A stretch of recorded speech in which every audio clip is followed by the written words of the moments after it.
Good morning, ladies and gents. Thanks for that introduction, Ingrid.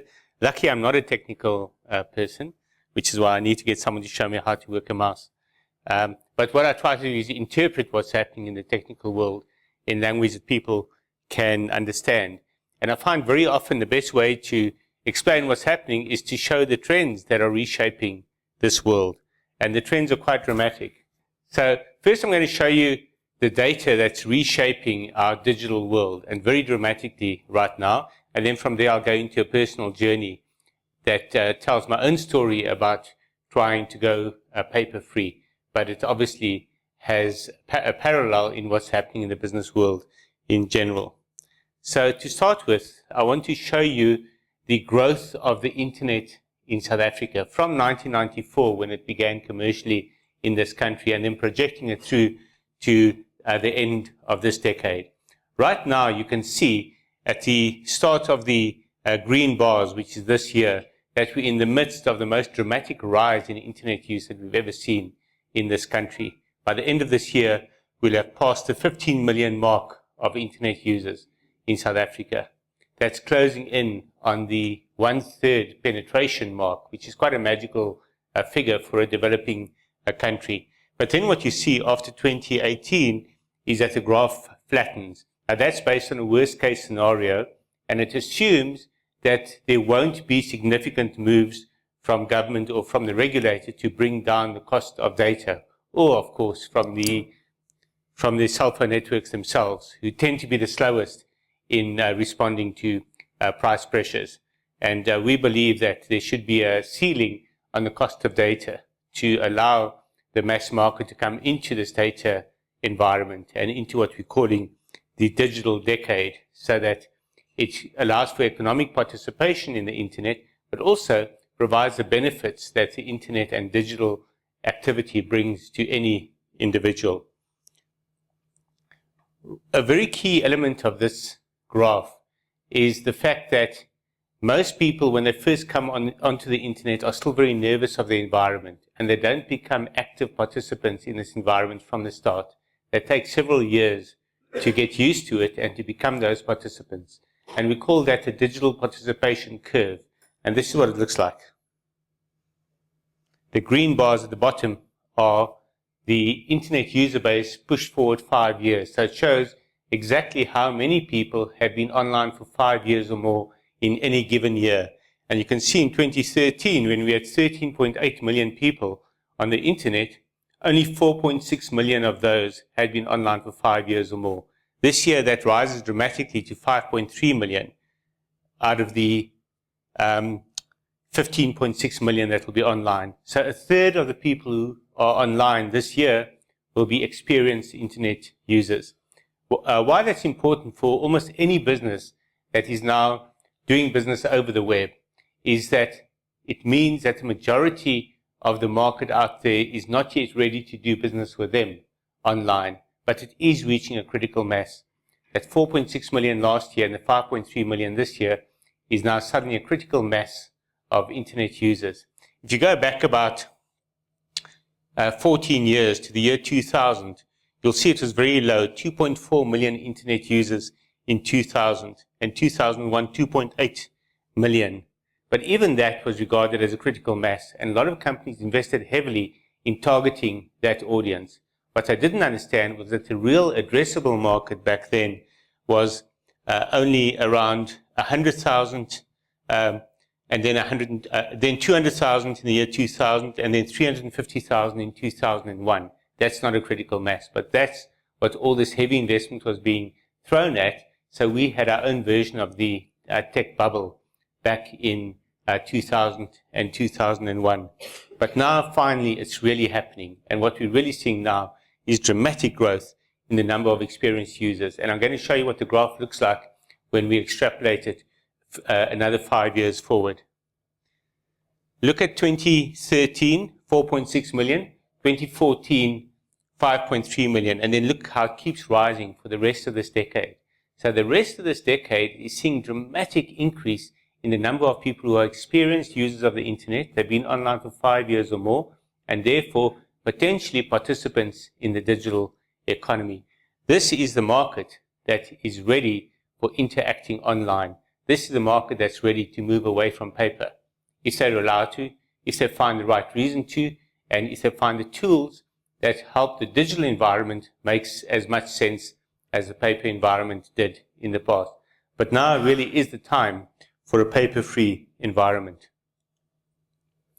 This is what the mobile environment looks like, and this is partly what's driving that internet user base.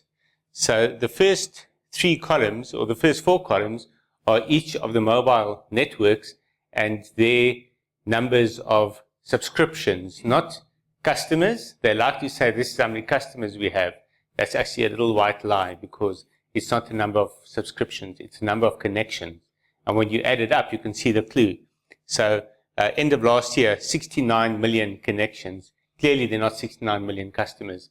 So most of those, or most of the excess, let's call it, are in fact machine-to-machine connections, like tracking devices, and that includes cars, computers, and even livestock.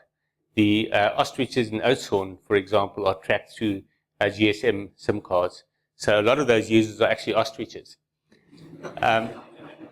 The actual number of human beings that have cell phones in South Africa and are using them is around 41 million. It's around 80% penetration of the population. But those 41 million are very rapidly moving into the smartphone era. And let me show you what that looks like. This is the middle of last year, and already then we had a dramatic smartphone user base, 14.7 million smartphones in use in this country, close to 30% of the population using smartphones. Some people like to argue or joke that BlackBerry isn't a smartphone, but of course BlackBerry invented the smartphone as we know it today, long before Apple came along. So they still have a very deep penetration in this market, and they're usually popular still amongst the youth. So there's still a very strong user base, and it's still growing, believe it or not, in South Africa, but very, very slowly. Nokia is the old Symbian 60, what we used to call the office phones, like the E72 and all of those phones. Any of you still use a Nokia office phone? It's not a crime, I promise you. But every time I speak, the proportion of an audience using those phones goes down. BlackBerry users here? There's a few that admit it, the rest are just too shy. Apple iPhone users? And then Android users. You can see where this is going. So that Android number, 3.2 million, looks like it's a bit low, but compared to where it was a year before, Android was about half that level, in fact below half that level just a year before. So the rise of Android up to the middle of last year was dramatic. And then iPhone is usually only the upper end of the market that can afford it. That's why its penetration is so low. But now look what happens in just 1 year. This is what we expect just after the middle of this year. Close to 6 million Android phones in this market. So Android almost doubles in a year, and it will reflect what you're seeing in this room. BlackBerry remaining stable, still strong, but beginning to decline. Nokia declining rapidly. Probably a year from now, you'll see very few of those Nokia office phones in the market. But what you will see is the rise of the Nokia Lumia phones, which you can see more than doubled in a year, from 600,000 to 1.4 million. And the big driver of the Lumia is one single device, the Nokia Lumia 520, which costs less than 2,000 Rand. It's the cheapest Windows smartphone on the market, and it's taken the South African market by storm, and in fact it's Nokia's biggest seller worldwide. So watch them. They're going to come up with a few more tricks in the next while. And iPhone will keep growing steadily, but it's never going to be dominant in this market as it is in the United States. But look at the top line, the number of smartphones in the market, 17 million. That passes the 1/3 penetration mark. And that is really huge. And internet access will follow from smartphone access. And as smartphones come down in price, more of the mass market will be using Android phones in particular. Right now, you can get an MTN stepper for $499. You can get a Huawei Y220, I think it is, for $449. And you can be sure in the next year there'll be more models coming out from the likes of Samsung and so on, also below 500 Rand. And a year from now, the price point will drop to below 400 Rand. When you have smartphones selling at below 400 Rand, there's no point buying a feature phone for 300 Rand. So we're going to see rapid migration over the next few years towards smartphones. And suddenly the population is a digital population. So it all points to a paper-free world, you'd think. And you'd assume that based on that, paper is dead. But look at what the economists found. In the past 3 decades, paper usage has increased by 50%. And this is the era of the greatest computerization and the greatest access to computers that the world has ever seen. Yet, paper just keeps growing. And The Age in Australia came up with a very clear answer for that. The billions of new pages on the web are providing us with even more stuff that's worth printing out. And the more people print stuff out, the more other people copy that stuff as well. I find that it's almost a lost battle trying to convince people not to give me paper printouts when I go into meetings. Everyone's sitting around a table with a laptop or a tablet, and yet paper is still being distributed. The reality is that we all need an aha moment before we make that migration. We're ready for it, we have the tools for it, the market has the tools for it, but the market is still stuck in traditional ways of doing things. The average person still wants to do things the way they always did. You need a catalyst. If there isn't a catalyst to change the way you do things, you're always going to do things the same way you did before. Sometimes the catalyst is just seeing how someone else operates. Visiting a company, for example, and seeing how streamlined their processes are, and that suddenly wakes you up to what you should be doing in your business. For example, watching Al Gore presentations about paper destroying the rainforest or creating global warming is not going to change people's minds about how they operate within their own offices. There are many inconvenient truths about the ills of using paper, but giving people the bad news is not enough to convince them. It takes what I call, well, what many people call an aha moment, but what I experienced as an aha moment to make you realize that there are more efficient ways of doing things. Not just cost-effective ways, but also space-effective ways, and what I like to think of as sanity-effective ways. And I'll explain now why sanity is such an important part of this. And I'm going to share my own experience with moving out of the physical environment as an office environment. I had a deadline. As Karen Vixen said, I had a farm in Africa. Well, I had a deadline in Africa. And that was my last Urban Legends book, which is now called The Burglar in the Bin Bag. And it's out of print. I'm almost pleased to tell this audience, but it's available as an ebook through Penguin Books. But writing that book was one of the great nightmares of my life. This is sort of what my office looked like.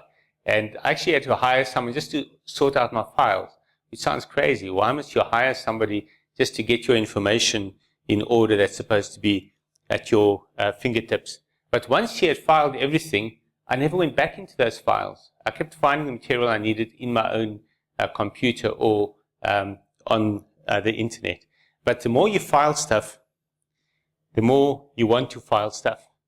And as I try to go into the files and try to create a logical system for writing the book, I found that it just took more and more and more time to work through the paperwork.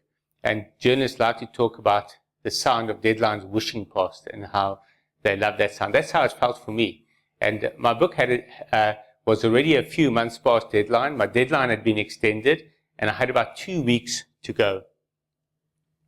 But this is what happens. When you encourage paper, it just keeps coming back to you because the paper realizes that you like it, so it's attracted to you, and it keeps piling up more and more. And the more material I collected for the book, the further the deadline receded, and the more, let's say, tense my publisher got with me. And that's how, more or less what I looked like back then. I didn't have as much hair as this guy, but that was pretty much my pose when I was in a creative phase. But luckily, computer technology had evolved beyond the plain typewriter. The typewriter now had a mouse, and it had storage. Now, this isn't me at work, but this is exactly what happened when I went to back up my entire hard drive at my online backup provider. I won't name names, but it was crazy that you had to go in to someone's offices, connect your laptop to their servers, and then sit there for a few hours while you transferred your tens of gigs, never mind hundreds of gigs that one might have today, but just tens of gigs of data across, and then hope that you never have a crash, because then you've got to go back in there and you've got to go through the same process to download the stuff again. It was an incredibly efficient way of operating. This is our foolproof methodology at that time, to make sure that nothing is lost, because once you produce a paragraph of writing, you can never reproduce it if it's not saved. So save after every paragraph. Print out everything you've produced at the end of each day so that you have a paper backup. And most important, automated backups overnight. That was the key to us being incredibly smug about what we did from a research point of view in Worldwide Works, but also in my own writing and in producing that book at the time. And there's a date that sticks in my mind forever because it was so traumatic. 19th of January 2010 at 4:29 p.m., a little man climbed into my computer and took what must have been an ice pick or something and slashed away at my hard drive. That's when the recovery guys looked at my hard drive, that's what it looked like. But a pin dropped onto my hard drive, tore into it, and in fact, it was completely irretrievable. My hard drive really was as good as toast. They couldn't recover anything from it. The significance of 4:30 p.m. in the afternoon was that our backups were all done overnight. Our printouts were all done at the end of the day when the work was finished. And when you're 2 weeks away from deadline on a book, every 12 hours of work produces a massive amount of output, and critical output. That's when you do your best work, when you write on deadline. So an entire chapter and a half of the book was completely lost. There was no way to retrieve it whatsoever, aside from rewriting it. And I couldn't remember what I'd written. And I had to climb back into those paper files. I had to go back through that same old process, head in hands most of the time. It was deeply traumatic. It was a week from deadline, actually. A full day's work lost. The piles of files were a taunting reminder. And that's the day the catalyst happened at Worldwide Works. And literally overnight, we climbed into the cloud. So this is the new methodology, and this is for a small business. So for larger businesses here, it wouldn't work exactly this way, and every business has a different process. But the principles are the same for any organization. So we invested in virtual tools that would ensure that as we work, everything is not just saved on a local drive or server, but also saved remotely. And there are many tools that do that. I think you'll see some of those today, but some of the more high-profile ones obviously are Microsoft's OneDrive and Google's new enterprise cloud service, but also Google Drive has something similar. Dropbox is kind of a semblance of it, but it's really for document sharing. It's not really an ideal tool for live storage and literally live updates. So everything is backed up in the cloud as it is saved. It's an obvious approach for any organization, but just 4 years ago, it was a revelation to us that we should be doing that. I actively request people not to give me paper.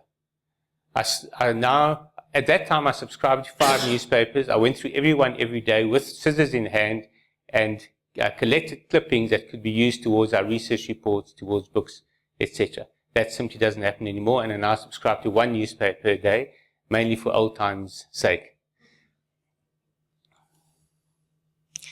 And the only rule that we have to remember internally is that you save not just after every paragraph, but after every sentence, so nothing is ever lost. And ironically, after I put together this presentation, I got a call last night from my editor on Gadget magazine. We publish Gadget magazine online. And my editor is Sean Bacher. You might have seen his columns on new apps and new peripherals that appears every week. He said his MacBook just crashed completely. Nothing is retrievable. So I started, this was on a WhatsApp message, by the way. I started typing back to him and I said, I hope you're in the cloud. And his very next message, before I could even type mine, is, thank goodness for the cloud. And then I said, that's fantastic. Did you lose anything? And his response was, 0 lost, 0 irretrievable. And he just carried on working, pulled up another computer that he had spare, and he connected to the cloud and he carried on working. It wasn't an issue. 4 years ago, it was a crisis. Today, it's not an issue. So it's not only about the paper. It's about freedom from the physical environment. When you rely on the hard drive, when you rely on paper, storage, backup, documentation, you're tying yourself to the physical world. The moment you go for virtual tools, whether it's backup or tools of the kind that you're seeing here today, you're freeing yourself from the physical world. And the reduction in stress levels is quite astonishing. This is what happened next. This is probably a bit of an exaggeration, but it took several trips to the dump to get rid of all the paperwork that we decided to get rid of. There literally were piles and piles of files for every single research project we worked on that we never accessed. We just kept piling up more. And every few years we would take the bottom section of the pile, knowing that we hadn't retrieved it for a few years, and we would throw that away. This time we threw everything away. And the guys at the dump down the road were quite astonished. They'd seldom seen so much paper coming from private individuals into their dumping area. And of course, the sappy recycling guys as well, their bags were overflowing. They also were quite startled. It was a weird scene, but it was so liberating. And today, that's my office. That's how it feels. That's a stylized version of it, but I can literally be standing in the middle of Times Square or Leicester Square, and I'm in my office. But more than that, look what's coming next. In the future, you're going to have a wrist-based device. Right now, it's fitness-oriented, activity-oriented, and health monitoring oriented. But just in a few years' time, the kind of wristbands that you're seeing now that tie in to your smartphone are going to not just be devices to access your smartphone information, but also to transmit information further on. And this is the kind of environment you're going to have. Thanks to the device on your wrist that's connected via the cloud to all your data that's lying somewhere, you'll be able to transmit onto almost any surface. And there will be many smart surfaces that you can connect via Bluetooth or the future versions of Bluetooth from this wrist-based device, link it up, and you can be like the guy from Minority Report. Quite a few of you obviously are far better looking than that guy, so I won't mention Tom Cruise.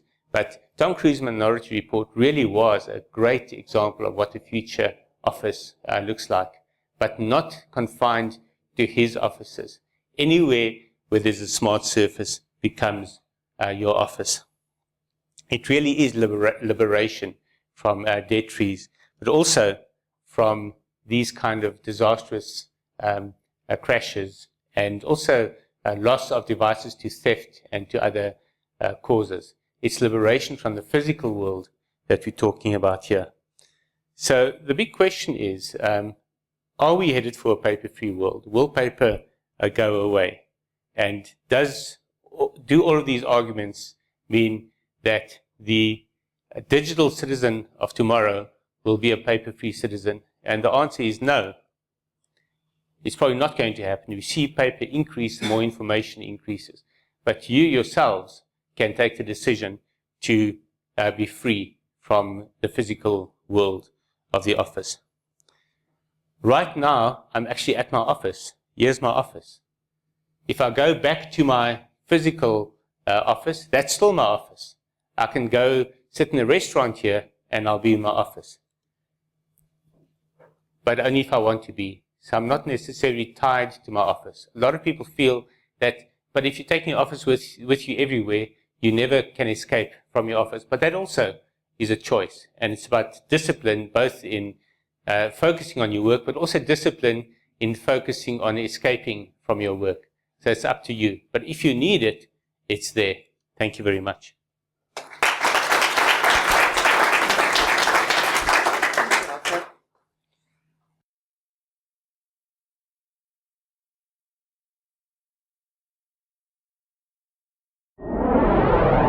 Thank you.